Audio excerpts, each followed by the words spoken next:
dalam suatu jaringan. Secara sederhananya, server ini berfungsi sebagai penyedia data, aplikasi, atau layanan lainnya yang dapat diakses oleh perangkat tadi. Server sendiri memiliki beberapa jenis, diantaranya yaitu ada web server. Web server ini berfungsi untuk menyimpan dan mengelola konten situs web, menangani permintaan dari pengguna yang ingin mengakses halaman web. Selanjutnya yaitu ada database server. Database server ini berfungsi untuk menyimpan dan mengelola database, menyediakan akses data kepada aplikasi dan pengguna yang memerlukan informasi dari database tersebut. Selanjutnya ada FTP server. Nah, FTP server sendiri berfungsi sebagai layanan server yang menjalankan aplikasi atau software saat terjadi proses pertukaran data ke FTP klien. Selanjutnya yaitu ada file server. File server berfungsi untuk menyediakan penyimpanan dan berbagi file di dalam jaringan, memungkinkan pengguna untuk mengakses dan menyimpan dokumen secara terpisah. Dan yang terakhir yaitu ada DNS server. DNS server sendiri berfungsi untuk mengelola sistem nama domain, menerjemahkan nama domain yang dapat dibaca manusia menjadi alamat IP yang digunakan oleh komputer untuk berkomunikasi.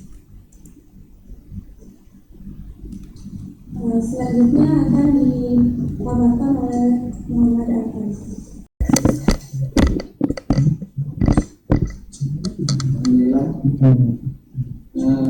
Apa yang tadi dibahasnya tentang server, jadi saya melanjutkan yaitu Almarin adalah sistem operasi berbasis Linux yang dirancang untuk menjadi pengendali Xenopus setelah Linux menggunakan arah menggunakan Linux menjadi Xenopus. Jadi Almarin dikembangkan oleh Almarin PS dengan Tiong dengan dari perusahaan cloud. Jadi Almarin ini seperti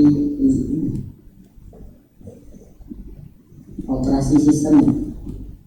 Almarin ini jadi seperti operasi sistem dari server. Dan kita pakai ini Almarin 95, yaitu Almarin yang terbaru, di mana Almarin ini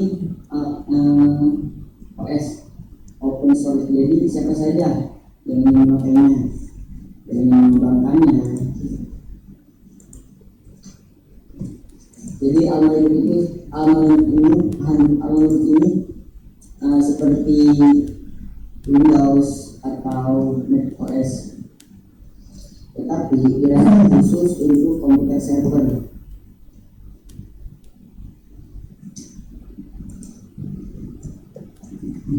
Server yang dijalankan dalam Linux yaitu website, aplikasi, database, di mana database itu bisa menyimpan file-file klien,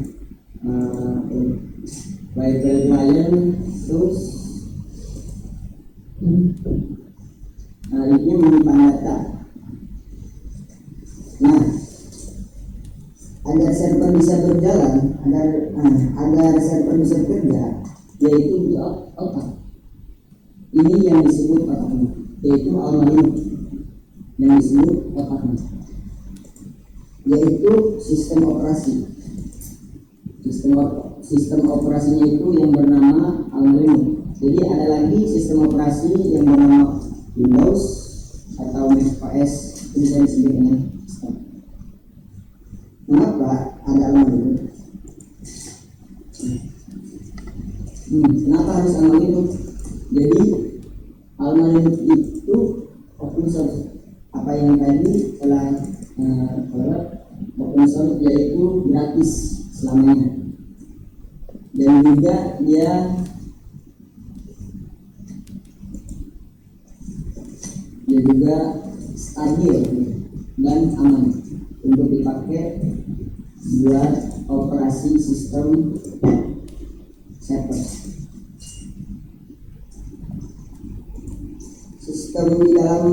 Almahiru juga mempunyai karunia hidup, yaitu janji hidup. Jadi diibaratkan kepada manusia itu kalau tidak mempunyai janji bagaimana? Pasti nanti. Nah, begitupun dengan server juga mempunyai janji, yaitu seperti ini Almahiru, seperti sistem operasinya. Dia diibaratkan dengan janji, yaitu bernama Almahiru. Jadi karena ini mengatur semua hal penting memori, prosesor atau perangkat keras. Di Almahiru 95 ini namanya lebih cepat dan aman. Jadi Almahiru 95 ini versi terbarunya, jadi lebih aman lagi dibanding versi-versi yang lainnya. Dan juga Almahiru sistem dalam Almahiru juga mempunyai command line interface dalam singkat CLI, di mana CLI ini mayoritas pengaturan dilakukan lewat terminal. Jadi di terminalnya itu hitam putih doang yang ditampilkan. Kalau kita ingin mendownload sesuatu, maka kita harus mengetik teks atau kode-kode. Tapi juga bisa pakai antarmodal grafis, bisa diinstal seperti ini. Kalau GUI dia berbentuk maksudnya ada gambarnya, ada icon.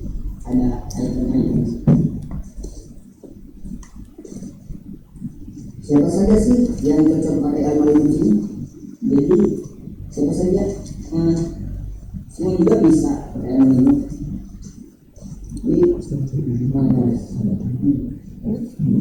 Yang lebih biasanya dipakai untuk admin pengelola server. Jadi server itu mengelola server menyediakan data untuk si klien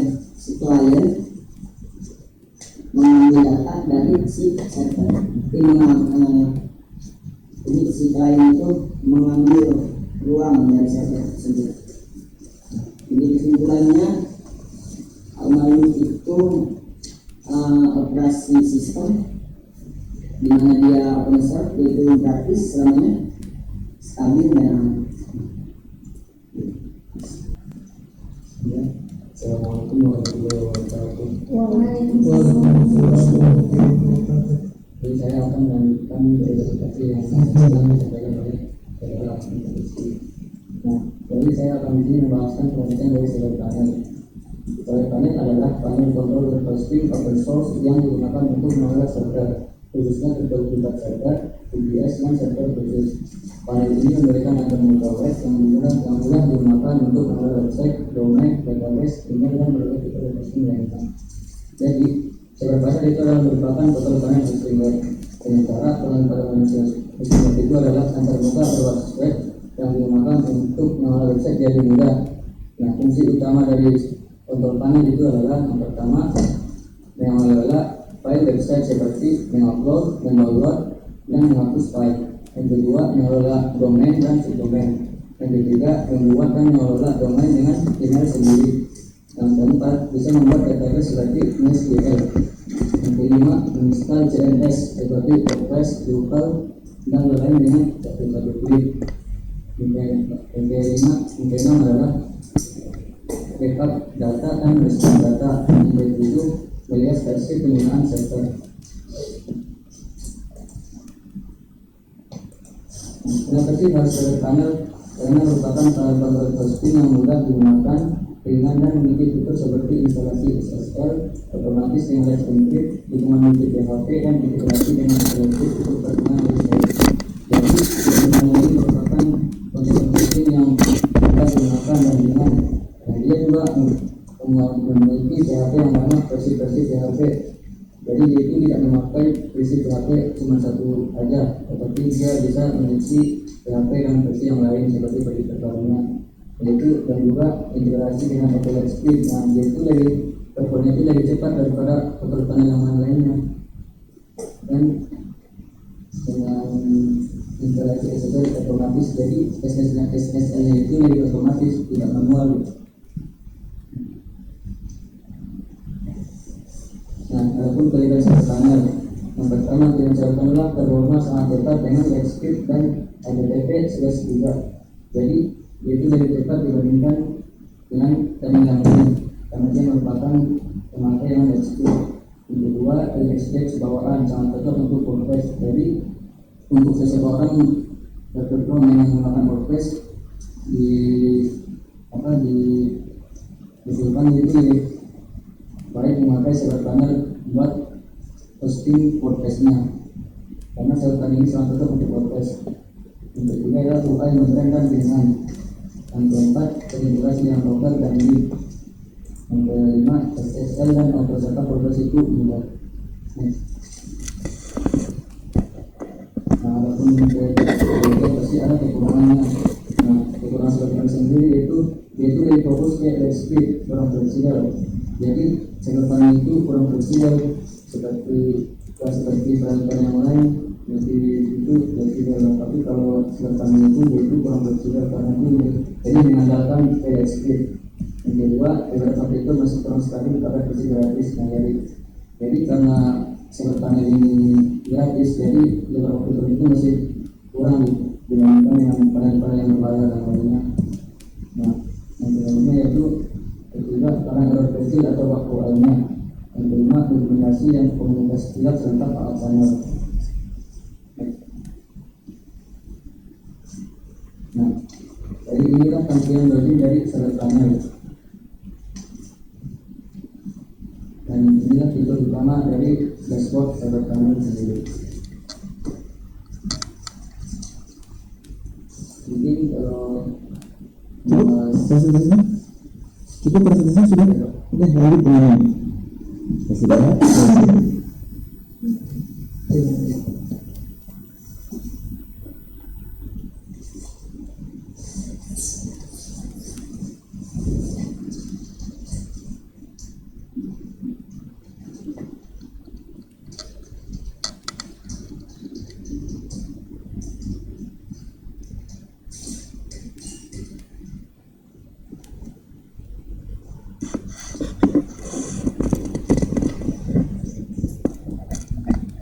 Tutup bagaimana? Tutup bagaimana?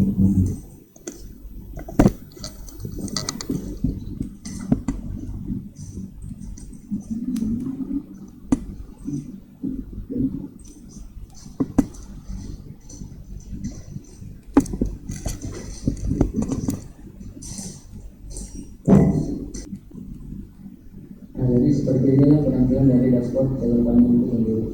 Nah, di sini ada user, website test, database, DNS, FTP, backup, email, server,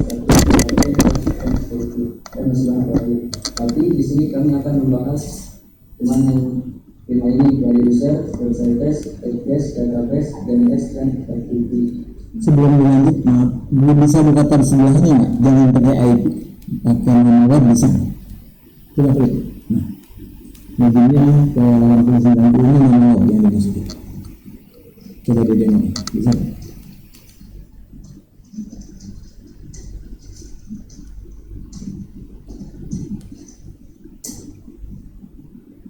Portnya nggak diisi. Kalau kita tadi pakai port, berarti nomor itu harus pakai port.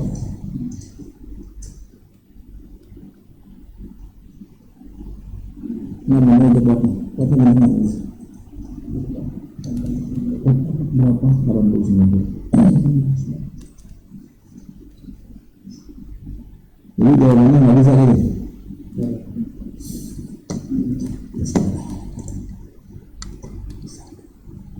Nah, jadi pertama saya akan membahas user.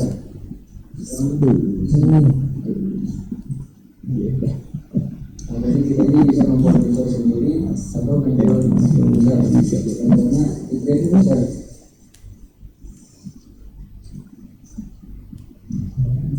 Nah, di sini kita bisa memilih membuat nama dulu, contoh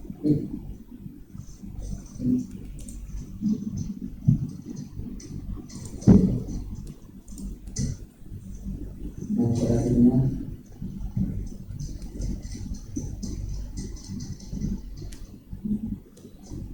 terus kita bisa ngisi email terserah dengan email apa.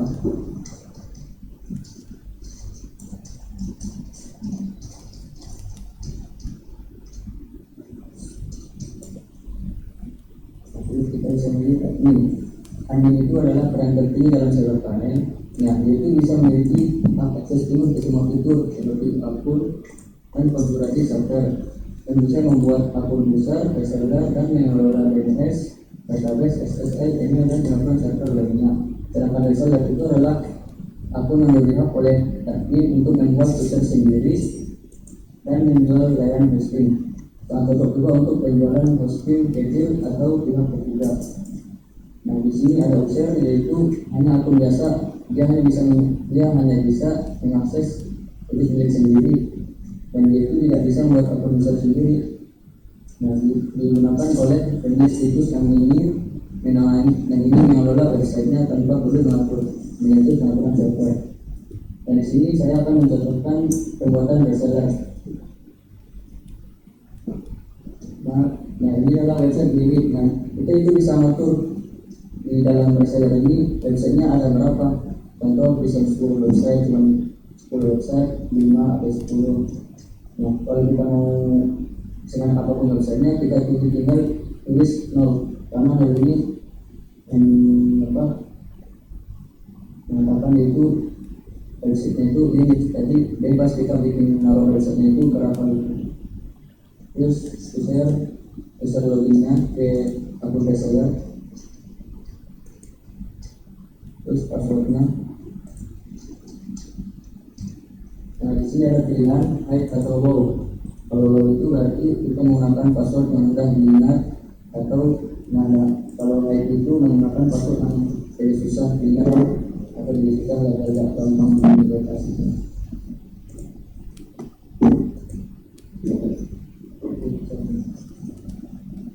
Nah, di sini sudah berhasil, tinggal login ke akun reseller yang tadi.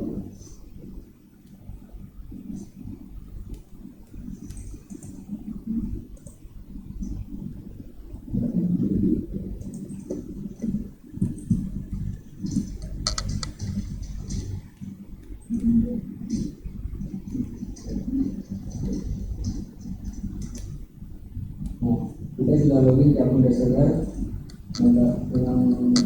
Yang saya tadi sampaikan, reseller itu terbatas, tidak sama seperti admin, yaitu bebas mengisi akses penuh ke semua fitur. Tapi di masyarakat reseller itu yaitu terbatas.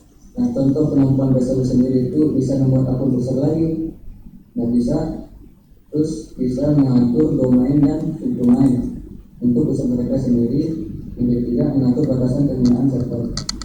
Nah, seperti ini, dia bisa membuat usaha lagi.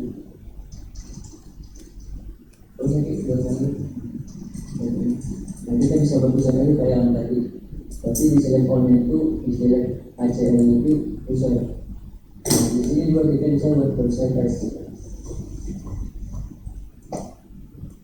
Nah, di sini kita itu tidak bisa membuat website, cuma melihat daftar website yang ada, yang bisa ngisi website itu cuma ini kayak tadi.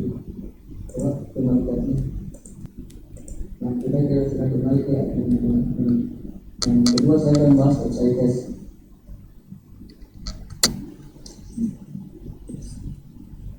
Nah, di sini kita bisa menambah website, melihat data website dan memilih websitenya sendiri atau menghapus website. Dan di sini kita akan list website, karena kalau mau streaming itu harus beli domain.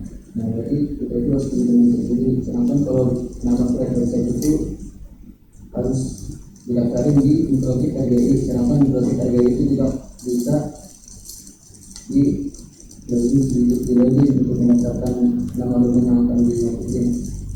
Jadi langsung saja ke website karena kami sudah melakukan. Ya. Nah, di sini kami akan menggunakan nama domain RGI.co.id.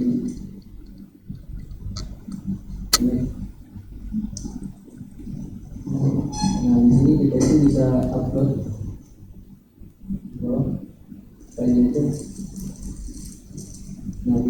kita atau bakalan mengupload file-file website yang ingin kita upload. Seperti kita bukan file yang kita bakalan uploadnya di dalam public.file. Nah ini masih kosong. Nah, karena kami kan ingin mengupload yang mana WordPress, jadi caranya itu agak tidak. Dan di sini harus menginstal WordPress. Nah, inilah aplikasi WordPress yang mau tidak diinstal. Hal yang pertama, langkah pertama itu adalah membuat namanya. Terserah kita mau bikin namanya apa.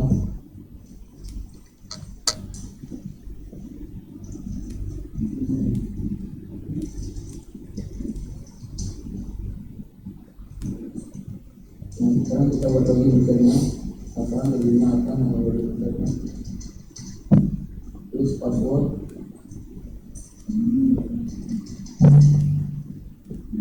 Terus email.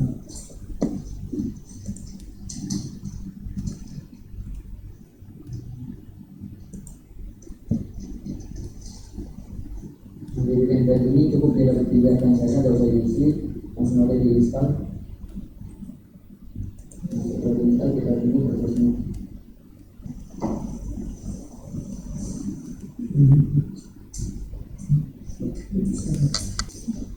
Nah, sekarang kita akan menuju login. Jadi usernya apa? ID dan passwordnya.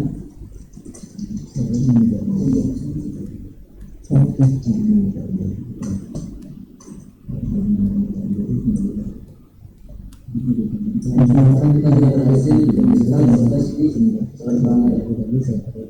Untuk selanjutnya itu kan sini kan bagian alamat untuk nomor website apa nomor website jalan online atau apa gitu.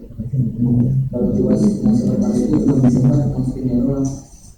Kita dulu sumber itu bisa masukin itu halaman rumah website itu adalah halaman. Dan ini adalah alamat dari website. Kan cukup sampai sini ini nggak selesai. Nah sekarang kita akan mencoba masukin file dengan manual.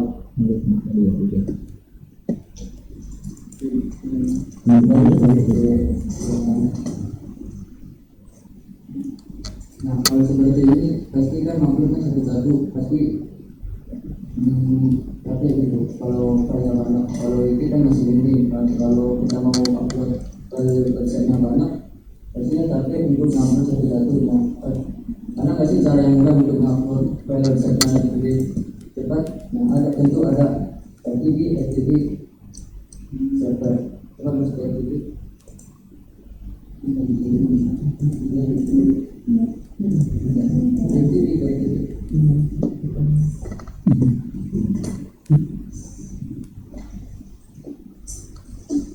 Nah, hal pertama itu adalah kita membuat akun FTP-nya. Yang pertama saya website, terus pilih domain kita buat FTP-nya. Dari di Laura. Nah, kita ubah nama FTP-nya, nama user FTP. Ini passwordnya. Nah, di ini domain ada. Nah, sudah. Sekarang kita ke file siap.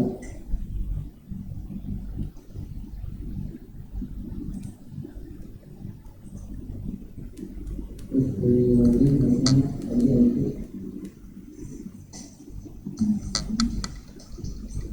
Terus selanjutnya username tadi apa?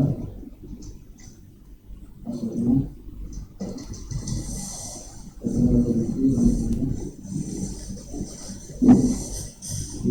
Di sini itu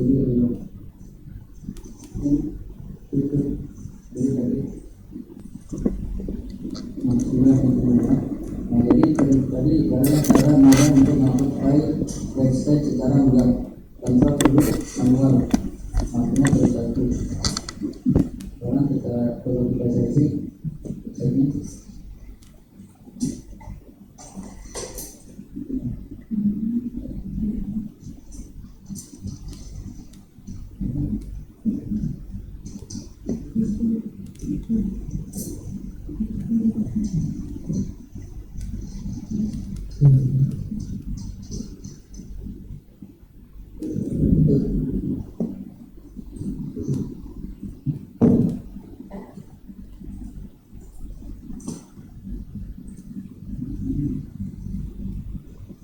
Pakaikan HTTP.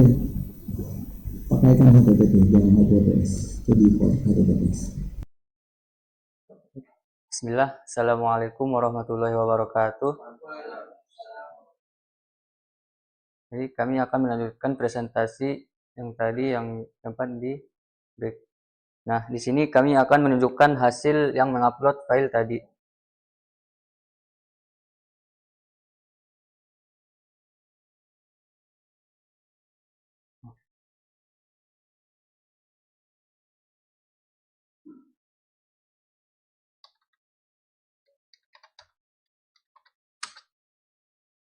Nah, inilah hasil dari website yang kami upload tadi lewat FTP, yaitu File Transfer Protocol. Jadi, FTP itu adalah standar internet protokol yang digunakan untuk mengirim atau mengambil atau mengupload dan mendownload file antar komputer lokal dan server melalui koneksi jaringan. Jadi, FTP ini berguna sekali untuk mengirim file dan memudahkan kita untuk mengirim file atau mengambil file. Nah, jadi inilah hasil dari website yang kami upload tadi di domain yang kami upload. Mungkin ada yang mau ditanyakan dari Bapak Ibu. Silakan Bang Rudi. Oke, mau duluan? Nanti, saya dulu ya. Oke. Bismillah. Makasih Mas Syukri ya, Ya, Pak. Mbak Amelia sama Alfa ya. Iya, Pak. Oke, ini keren banget materinya, udah 6 bulan bisa sampai bikin seperti itu gitu ya. Saya ingin beberapa yang ditanyakan ini. Kalau dari teman-teman ini secara pribadi penguasaan materinya berapa persen sih personal masing-masing gitu ya? Kalau dari keseluruhan, soalnya kalau saya lihat tadi Mbak Amelia lebih banyak buka, Mas Alfa lebih banyak baca gitu ya.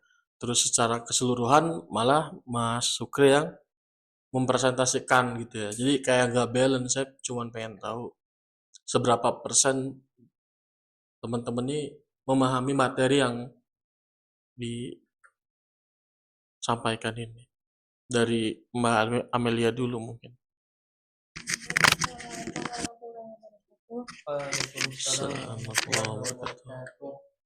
Izin menjawab pertanyaan dari Bapak Rudi. Kalau untuk saya sendiri, menurut saya cuma punya kurang lebih sekitar 60, 70, ada enggak 60%. 60%. Iya. Kendalanya apa kira-kira Mbak? Yang belum dipahaminya? Susah masuknya Kak, Susah pelajarannya. Iya. Sekarang sudah pernah dicoba berulang-ulang, tapi kalau misalkan kita nyoba ke yang lain lagi, kadang yang terdahulu lupa. Oke. Ya, lanjut. Mas Alfa. Baik, Assalamualaikum warahmatullahi wabarakatuh. Assalamualaikum. Saya akan menjawab pertanyaan dari Bapak Rudiansa.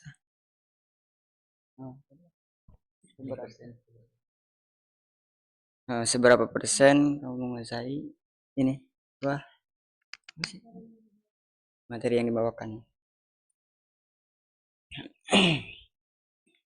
Jadi nggak banyak sih. Dari saya paling insya Allah sih dari kisaran 80-90 insya Allah. 80-90. Ya Pak. Ada kendala nggak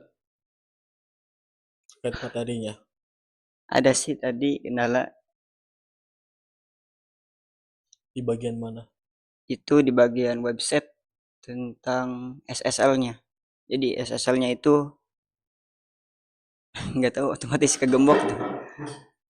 Jadi sulit membukanya. Baik, segitu. Oke, atas. Mas Sukri ya. Assalamualaikum warahmatullahi wabarakatuh. Salam. Baik, saya akan menjawab dari pertanyaan Bapak Rudiansah. Dari memahami materi yang dibawakan sekitaran 90% sama kayak Rizky. Kendalanya sama tadi SSL itu. Tak tahu kenapa tiba-tiba SSL-nya aktif dan kami belum bisa cara hilangin atau nonaktifkan SSL-nya. Oke, sip. Penting ketika teman-teman tahu kendalanya di mana tuh, tahu juga sih apa sih namanya, nanti penyelesaiannya juga seperti apa gitu ya. Mungkin nanti di lain kesempatan bisa dicari tahu, digali gitu ya. Memang kalau tadi di sisi persiapan, sisi penampilan ini udah bagus gitu ya. Materi juga udah bagus, terus apa sih namanya ini? Makalahnya juga lebih rapi gitu ya. Udah sedikit gitu catatan-catatannya udah keren. Tapi memang kalau saya lihat secara performance tuh kurang balance gitu ya. Dan itu kelihatan yang mendominasi ini sepertinya Mas Sukri gitu ya.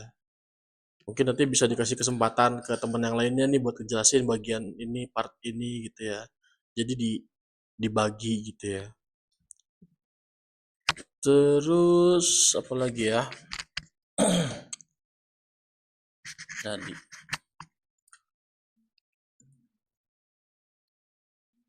kalau lagi ini malah lupa ngapain.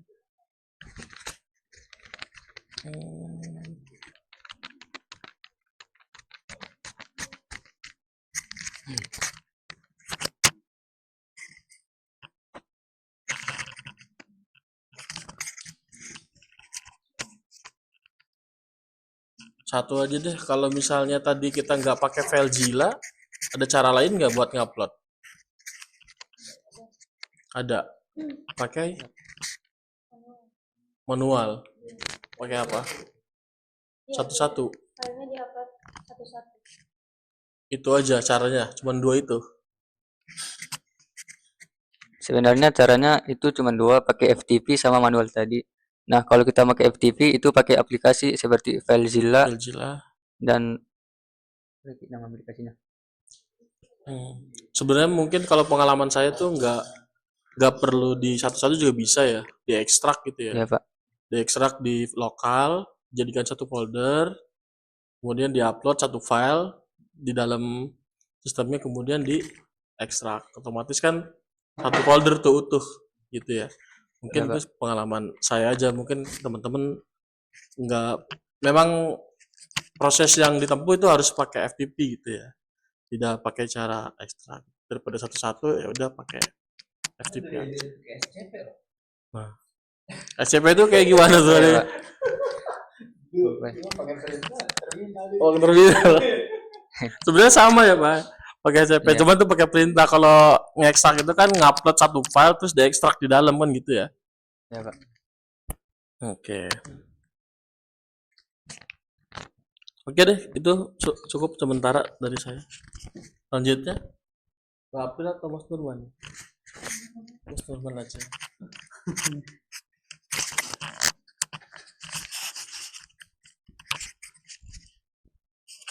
Oke, yang Kak Nurman ingin tanyakan, tadi kan dijelaskan kalau sistem operasi Alma Linux 9 titik berapa tadi? 5 ya? Ya, ini keamanannya lebih baik daripada versi sebelumnya. Benar? Ya, tadi jelaskan di situ kan. Nah, maksudnya yang memastikan hal tersebut itu dari segi apanya? Mungkin boleh dijelasin. Silahkan.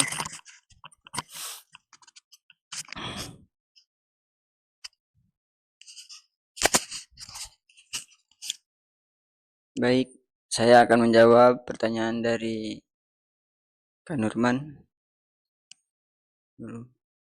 Paujan Handayani ya, Kak. Ya, Ada udah yang- Kak Nurman juga gak apa-apa. Jadi Alma Linux yaitu sebagai operasi sistem server, di mana Alma Linux 95 ini versi terbarunya. Jangan lihat itu, jangan lihat itu. Ya, Kak. Coba ambil supaya kertasnya sini. Nggak ada Kak, itu cuma poin-poinnya Oh doang. iya sok. Baca juga. Ya. Jadi setiap ada pembaharuan pasti fitur-fitur yang lainnya ditingkatin gitu. Jadi diupdate lagi, lebih diupdate lagi supaya peretas itu sulit untuk mengakses ke dalamnya.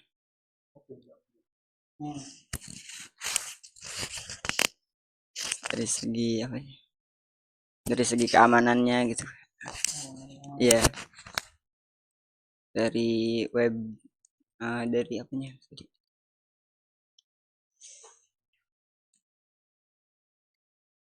Dari ke apa sih namanya? Kestabilannya meningkat gitu Kak kalau yang 95 ini. Jadi semakin versi terbaru dia semakin lebih canggih lagi Kak gitu. Berapa? Lebih canggih lagi kalau versi terbarunya.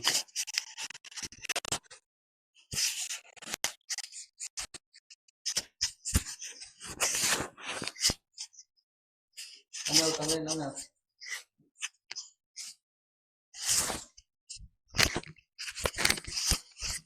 Jangan subscribe terus. Kurang lebih itu sih yang dari Alfa Rizky. Mungkin dari segi apa kredibilitas sih. Apa sih yang menjadi kredibilitas sih? Oh, stabil. Lupa.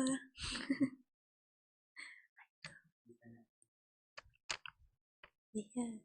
Tapi emang bener sih Kak, maksudnya kayak setiap ada pembaruan pasti ada fitur-fitur yang diupdate gitu. Jadi kayak lebih canggih, contohnya kayak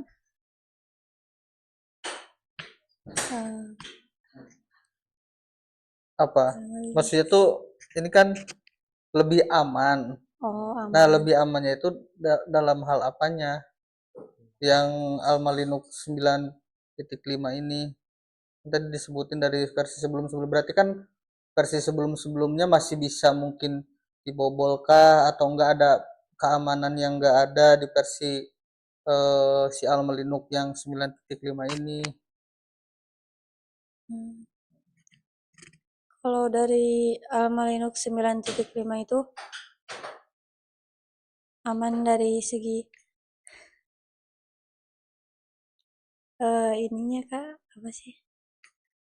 Mungkin dari privacy-nya mungkin. Terus data-datanya juga nggak mudah untuk hilang atau diretas gitu.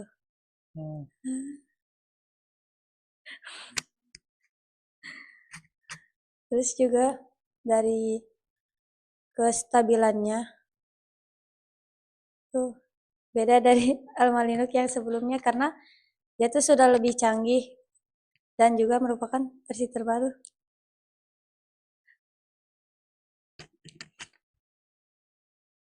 Ya, kalau membaca ini jadi semua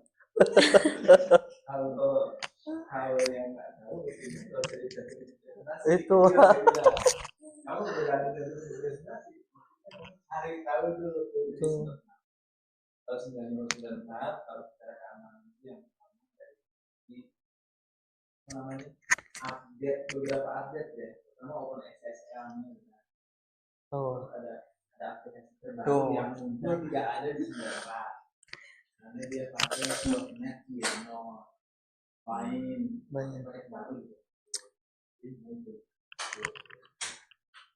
Kalau ya ini bilang semua yang kamu bilang itu bahan perbedaan. Kalau memang kamu nggak berani nggak mengeksplor, kalau berani mungkin semua yang kan ada semua yang memang itu enak buat disampaikan dari sana. Jadi termasuk yang dia ramalan baca cari butuh dia cari butuh.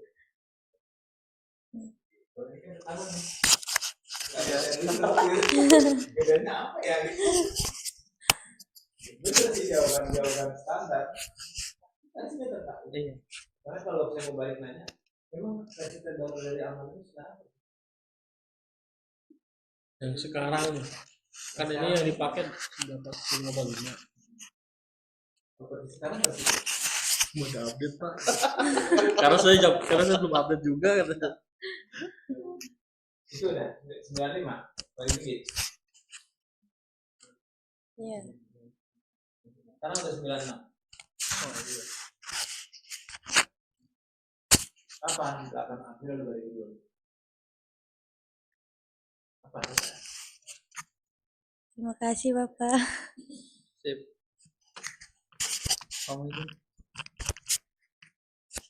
Ya. Namanya. Ada di sini.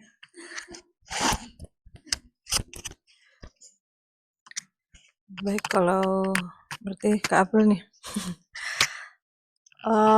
Kak April mau tanya dulu ini, kan kalau pertanyaan Kak Rudi tadi sejauh mana kalian menguasai gitu ya. Kalau tadi Syukri sama Alfa kurang lebih 90% ya. Berarti semisal wifi aman, kalian bisa misalnya nggak ada terkendala internet, berarti kalian bisa buat lagi hal yang seperti ini. Bisa Kak. Tapi udah nggak sekelompok lagi gitu. Satu-satu, Amel buat satu, Rizky buat satu, Syukri bikin satu juga. Karya seperti ini bisa nggak? Insya Allah bisa Kak. Oh, Amel bisa. Insya Allah. Oh, Syukri juga. Apalagi Syukri ya, Amel aja tadi 60%. Percaya bisa, yakin bisa. Gitu ya.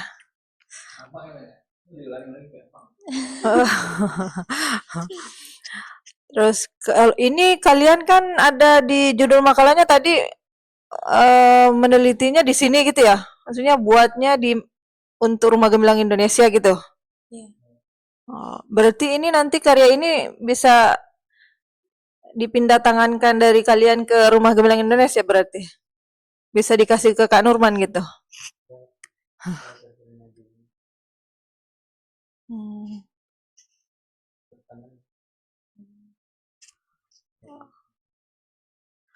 Bagus. Ya. Berarti RGI belum punya, ini apa sih Pak namanya nih? Oh, server. Oh, sudah ada kita ya.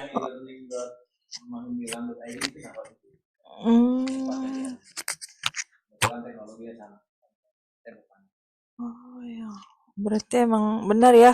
Kalau Kak Rudi tadi bilang keren, ya berarti Kak April pun bilang karyanya bagus, teman-teman. Jadi kedepannya kalau melakukan sesuatu percaya diri aja. Apalagi ada pembimbingnya, ada gurunya. Kalian pun ya jangan seakan-akan kayak tadi misal Amel menjawabnya cuma, ada kata cuma gitu kan. Kayak seakan-akan meragukan diri sendiri. Gak apa-apa mengakui, saya hanya, kalau saya rasa saya hanya 60% menguasai gitu. Tapi kayak percaya diri aja ngomongnya. Jangan bisik-bisik. Gitu ya. Itu sih kalau lihat dari makalahnya tadi juga ya cukup rapih dibandingkan tadi kelompok 1. Cuman yang saya perhatikan ada beberapa font yang kayaknya mengecil gitu loh. Jadi kayaknya itu hanya 10. Fontnya hanya 10 itu kayaknya, hitungan 10 kayaknya. Nah itu nanti diperhatikan Amel ya. Amel katanya tadi Amel sempat ngomong katanya lebih banyak fokus di makalah. Iya, Berarti Kak. itu yang ini Amel ya? Iya. Sebelumnya diperhatikan nggak? Kayak kok ini fontnya mengecil sih?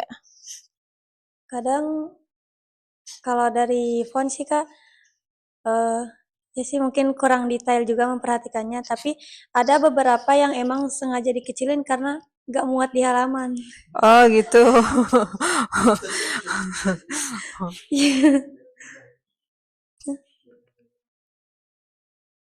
Iya itu. Jadi emang Kenapa ada yang di disengaja. disengaja gitu ya? Iya, Kak. Oh, cuman kalau saya lihat tadi ada beberapa lembar yang memang mengecil mungkin tanpa disadari atau tidak. Tapi nanti itu bisa diperhatikan lagi ya. Soalnya standarnya karya ilmiah itu biasanya 12 ya. Gitu, Iya, Pak. Kak. Ya. Iya. Itu saja sih dari Kak April ke depannya inilah jangan merasa puas untuk mencari apa yang memang kalian rasa perlu gitu kan. Kan kalau tadi ditanya misalnya kendalanya apa kalau sama Kak Rudi gitu kan. Kenapa hanya sampai 60%? Berarti ada kurang 40% dong kalau Amel gitu kan. Iya. Kalau Alfa sama Syukri berarti mungkin kurang 15%. Apa nih? Di bagian mana saya harus perlu tingkatin kemampuan saya di bidang ini gitu. Ya? Iya, Kak. Oke, itu saja. Terima kasih. Terima kasih, Kak.